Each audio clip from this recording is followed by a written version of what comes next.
ಈ ಬಾರಿ ನಿಮ್ಮ ಆಯ್ಕೆ ಸರ್ ಯಾರು? ಕೋಟ ಶ್ರೀನಿವಾಸ ಪೂಜಾರಿ. ಕೋಟಾ ಶ್ರೀನಿವಾಸ ಪೂಜಾರಿ. ಯಾಕೆ ಸರ್ ಕೋಟಾ ಶ್ರೀನಿವಾಸ ಪೂಜಾರಿ ಅವರು? ಅವರ ಕರ್ನಾಟಕ ರಾಜ್ಯದಲ್ಲಿ ಮಿನಿಸ್ಟರ್ ಆಗಿದ್ದಾಗ ಅವ್ರು ಮಾಡಿದ ಕೆಲಸಗಳು ಮತ್ತು ಜನಸಾಮಾನ್ಯರಿಗೆ ಅವ್ರ ಕೈ ಹತ್ತಿರಲ್ಲ ಸಿಗ್ತಾರೆ. ಮತ್ತು ನೇರ ನಡೆ ನುಡಿಯ ವ್ಯಕ್ತಿ, ಸರಳ ವ್ಯಕ್ತಿ. ಹಾಗಾಗಿ ನಾವು ಕೋಟ ಶ್ರೀನಿವಾಸ ಪೂಜಾರಿ. ಹಾಗೂ ಸೆಂಟ್ರಲಲ್ಲಿ ನಮಗೆ ಮೋದಿ ಬೇಕು. ಹಾಗಾಗಿ ಮೋದಿ, ನಾವು ಇಲ್ಲಿ ಶ್ರೀನಿವಾಸ ಪೂಜಾರಿ ಪ್ರೆಸ್ ಮಾಡಿದರೆ ಮಾತ್ರ ಅಲ್ಲಿ ಮೋದಿ ಆಯ್ಕೆ ಆಗ್ತದೆ. ಹಾಗಾಗಿ ಸರ್, ಈಗ ಜಯಪ್ರಕಾಶ್ ಹೆಗ್ಡೆ ಅವರು ಈ ಹಿಂದೆ ಬಿಜೆಪಿಯಲ್ಲೇ ಇದ್ದವರು, ಈ ಭಾಗದವರೇ, ಅವ್ರ ಬಗ್ಗೆ ನಿಮ್ಮ ಅಭಿಪ್ರಾಯ? ಜಯಪ್ರಕಾಶ್ ಹೆಗ್ಡೆ ಅವರು ಒಳ್ಳೆ ಕೆಲಸ ಮಾಡಿದ್ದಾರೆ. ಅದು ನಮಗೆ ಸೆಂಟ್ರಲ್ಲಿ ಮೋದಿ ಬೇಕು. ಹಾಗಾಗಿ ನಾವು ಇವರಿಗೆ ಕೋಟ ಶ್ರೀನಿವಾಸ ಪೂಜಾರಿ. ಅಕಸ್ಮಾತ್ ಜಯಪ್ರಕಾಶ್ ಹೆಗ್ಡೆ ಅವರಿಗೆ ಬಿಜೆಪಿಯಲ್ಲಿ ಸೀಟ್ ಕೊಟ್ಟಿದ್ದು ನಾವು ಜಯಪ್ರಕಾಶ್ ಹೆಗ್ಡೆ ಅವರ ಪರವಾಗಿ ಮತ ಚಲಾಯಿಸ್ತೇವೆ. ಸರ್, ಈಗ ಉಡುಪಿ ಜಿಲ್ಲೆಯಲ್ಲಿ ಹಿಂದುತ್ವದ ಅಲೆ, ಮೋದಿ ಅಲೆ ಈ ಬಾರಿ ವರ್ಕೌಟ್ ಆಗುತ್ತಾ? ಆಗುತ್ತೆ ಸರ್, ಖಂಡಿತ ಆಗುತ್ತೆ. ಸರ್, ಈಗ ಸಿದ್ದರಾಮಯ್ಯನವರ ಗ್ಯಾರಂಟಿ ಯೋಜನೆಗಳು, ಕಾಂಗ್ರೆಸ್ ಸರ್ಕಾರದ ಗ್ಯಾರಂಟಿ ಯೋಜನೆಗಳು, ಇದ್ರ ಬಗ್ಗೆ ನಿಮ್ಮ ಅಭಿಪ್ರಾಯ? ಇಲ್ಲ, ಅದು ಎಲ್ಲ ಜನರಿಗೆ ಕೈಗೆ ಸಿಗಲಿಲ್ಲ ಸರ್. ಅವರು ಮೊದಲಿಗೆ ಹೇಳಿದರು 200 ಯೂನಿಟ್ ಫ್ರೀ ವಿದ್ಯುತ್ ಅಂತ. ಆಮೇಲೆ ಗೆದ್ದು ಬಂದ್ರ ಮೇಲೆ ಅದಕ್ಕೆ ತನ್ನದ ಷರತ್ತುಗಳನ್ನು ಹಾಕಿದ್ರು. 200 ಫ್ರೀ ಕೊಡಲಿಲ್ಲ ಜನರಿಗೆ, ಷರತ್ತು ಕೊಟ್ಟು ಇಂತಿಷ್ಟು ಅಮೌಂಟ್ ಈಗ ಕಟ್ಲಿಕ್ಕೆ ಬರ್ತಾ ಉಂಟು ಎಲ್ಲರಿಗೆ ಅಮೌಂಟ್. ಅದು ಮತ್ತು 2,000 ರೂಪಾಯಿ ಎಲ್ಲ ಮಹಿಳೆಯರಿಗೆ ಸಿಗ್ತಾ ಇಲ್ಲ. ಫ್ಯಾಮಿಲಿ ಡಿವೈಡ್ ಆಗಿದೆ. ಒಂದೇ ಮನೆಯಲ್ಲಿ 2,000 ರೂಪಾಯಿ 10 ಸೊಸೈಲ್ ಮಿಡ್ಲಲ್ಲಿ ಡಿವೈಡ್ ಆಗಿ ಫ್ಯಾಮಿಲಿ ಒಂದು ಜೊತೆಗಿದ್ದವರು ಡಿವೈಡ್ ಆಗಿ ಬಿಟ್ಟಿದ್ದಾರೆ ಸರ್. ಸರ್, ಈ ಶಕ್ತಿ ಯೋಜನೆ ಫ್ರೀ ಬಸ್ ಬಂದ ಮೇಲೆ ನಿಮ್ಗೆ ಏನಾದರೂ ತೊಂದರೆ ಆಯ್ತಾ? ಟ್ಯಾಕ್ಸಿಯವರಿಗೆ ದೊಡ್ಡ ಹೊಡೆತ ಬಿದ್ದಿದೆ ಸರ್. ಫ್ರೀ ಬಸ್ಸಿಂದ ಟ್ಯಾಕ್ಸಿ ನೋಡಿ ಇವತ್ತು ಇಂಥ ಸೀಸನ್ನಲ್ಲಿ ಸಹ ನಾವು ಈಗ ಸುಮ್ಮನೆ ಕೂತ್ಕೊಂಡಿದ್ದೇವೆ. ಫ್ರೀ ಬಸ್ ಇದರಿಂದ. ಇಲ್ಲ ಅಂದರೆ ನಿಮ್ಗಾದ್ರೂ ಬಾಡಿಗೆ? ನಮಗೆ ಬಾಡಿಗೆ ಆಗ್ತದೆ ಸರ್. ಮೋದಿಗೆ. ಯಾಕೆ ಮೋದಿಗೆ ಮೇಡಮ್?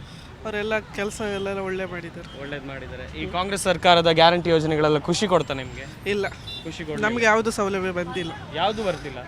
ಯಾಕೆ ನೀವು ಅಪ್ಲೈ ಮಾಡಲಿಲ್ವಾ? ಹೇಗೆ ಅಪ್ಲೈ ಮಾಡಿದ್ವಿ, ಬಂದಿಲ್ಲ. ಯಾವುದು ಬಂದಿಲ್ಲ? ಕಂಪ್ಲೇಂಟ್ ಮಾಡಿಲ್ವಾ ಬಂದಿಲ್ಲ ಅಂತ ಹೇಳಿದ್ವಿ, ಆದ್ರೆ ಅದು ಬರುತ್ತೆ ಅಂತ ಹೇಳ್ತಾ ಅಪ್ರೂವಲೇ ಆಗಿಲ್ಲ. ಈ ಬಾರಿ ನಿಮ್ಮ ಆಯ್ಕೆ ಮೋದಿ ಹಾಗಾದ್ರೆ? ಹೌದು. ಈಗ ಜಯಪ್ರಕಾಶ್ ಹೆಗಡೆ ಯಾಕೆ ಬೇಡ ಮೇಡಮ್? ಕಾಂಗ್ರೆಸ್ ಯಾಕೆ ಬೇಡ? ನಾವು ಮೊದಲಿಂದನೂ ಬಿಜೆಪಿಗೆ ಹಾಕ್ತಾ ಇರೋದು. ಅದಕ್ಕೋಸ್ಕರ ಬಿಜೆಪಿ. ಬಿಸಿಲು ಜೋರುಂಟಾ, ಎಲೆಕ್ಷನ್ ಜೋರುಂಟಾ ಸರ್? ಎರಡು ಜೋರುಂಟು. ಯಾರು ವಿನ್ ಆಗ್ಬೋದು ಸರ್, ಬಿಜೆಪಿ ಕಾಂಗ್ರೆಸ್? ಅದು ನಾವೇನು ಹೇಳೋಕ್ಕಾಗುತ್ತೆ. ಒಂದು ನಿಮ್ಮ ಆಯ್ಕೆ ಅಂತಿರುತ್ತಲ್ಲ ಸರ್, ನಿಮ್ಮ ಅಭಿಪ್ರಾಯ? ನಾವೇನು ಹೇಳೋಕ್ಕಾಗಲ್ಲ. ಪರ್ಸ್ನಲ್ಲ. ಮೋದಿ ಇಷ್ಟ ಆದ್ರ, ಸಿದ್ದರಾಮಯ್ಯ ಇಷ್ಟ ಆದ್ರ? ಇಬ್ಬರು ಇಷ್ಟನೇ.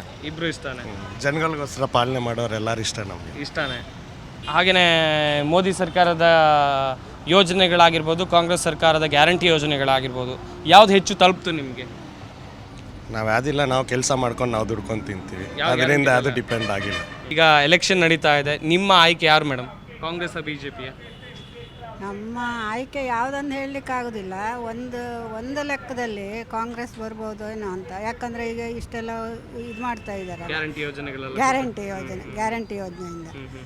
ಅಂದರೆ ಎಲ್ಲ ಇದು ಮಾಡೋದ್ರಿಂದ ಏನಂದರೆ ಈ ಬಿ ಜೆ ಪಿಯಿಂದ ಕೆಲವೊಂದೆಲ್ಲ ಇದಾಗ್ತಾ ಇದೆಯಲ್ಲ, ಅದರಿಂದ ಬಿ ಜೆ ಪಿಗೆ ಹೋದರೂ ಹೋಗ್ಬೋದು. ನಿಮ್ಮ ಆಯ್ಕೆ ಕಾಂಗ್ರೆಸ್ ಆಗಿರುತ್ತಾ ಅಥವಾ ನೀವು ಯಾವ ಪಕ್ಷಕ್ಕೆ ನಿಮ್ಮ ಬೆಂಬಲ ಅಂತ ಹೇಳಿ? ನಾನು ಅಂದರೆ ಈಗ ಇದ್ರದ್ದು ಹಣ ನಂಗೇನೂ ಇಲ್ಲ. ನಾ ಏನೂ ಇಲ್ದಿದ್ದೊಂದು ಬಡವಿ. ನಂಗೆ ಇರ್ಲಿಕ್ಕೆ ಜಾಗನೂ ಕೂಡ ಇಲ್ಲ. ಅಂದರೆ ಈಗ ಇಷ್ಟರವರೆಗೆ ನಂಗೆ ಜಾಗ ಇಲ್ಲದ್ರಿಂದ ಯಾವ ಸವಲತ್ತು ನಂಗೆ ಸಿಕ್ಕೋದಿಲ್ಲ. ಸಿಕ್ಕಿದ್ರಿಂದ ಕಾಂಗ್ರೆಸ್ ಹಾಕ್ಬೋದು ಅಂತ ಅನಿಸ್ತಾ ಇದೆ. ಜಿ ಕನ್ನಡ ನ್ಯೂಸ್ ಈಗ ನಿಮ್ಮ ಮನೆಯಲ್ಲೇ ನೋಡಿ. ಎಲ್ಲ ಕೇಬಲ್ಗಳಲ್ಲಿ ಈಗ ಲಭ್ಯ. Sun Direct 292, Jio TV 1334, U Digital 162, City Cable 51, GTPL 17, Abhishek cables 821, Rock Line telecommunication 51, Shri Basaveshwara number 60, Vinayaka digital number 53, in digital number 896ರಲ್ಲಿ. ನಿಮ್ಮಿಸ್ತದ ಜಿ ಕನ್ನಡ ನ್ಯೂಸ್ ನೋಡಿ ಆನಂದಿಸಿ.